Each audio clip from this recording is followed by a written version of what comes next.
এই সন্ত্রাসী আওয়ামীর কোন বীজ যেন বাংলায় আর মাথা চারা দিয়ে উঠতে না পারে। এজন্য আমাদের প্রত্যেককে সজাগ হতে হবে। স্বাধীনতা অর্জন করা সহজ, এটা ধরে রাখা সহজ না। শহীদদের রক্ত এখনো এ জমিন থেকে শুকায়নি। শহীদদের রক্ত ব্যথা যেতে দেয়া যাবে না, যাবে না।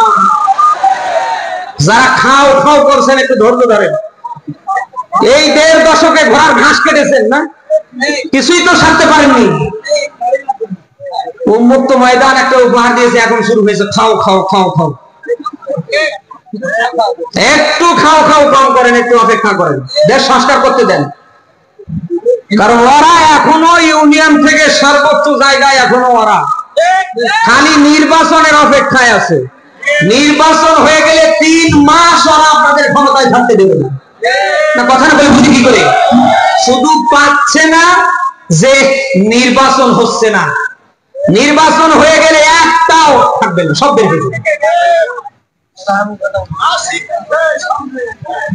যারা খাও খাও করছেন একটাবার নিজের বিবেককে প্রশ্ন করেন তো, এই ১.৫ দশকে যাদের কারণে ঘরে থাকতে পারেননি, বিদেশে পালিয়েছিলেন, আজ এই ১.৫ দশক সময় অতিবাহিত করার পরে এখন এসে তাদেরকে আবার আশ্রয় দেওয়ার চেষ্টা করছেন।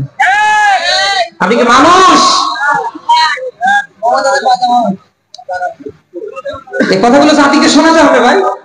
নেক্সটে যেন হাসিনার মতো কোন হাসিনা তৈরি হতে না পারে। নেক্সটে যেন কোন জালিম, কোন স্বৈরাচারীর মতো নব্য কোন স্বৈরাচার বাংলার কোন চেয়ারে আসতে না পারে। আপনারা প্রস্তুত আছেন তো? আল্লাহ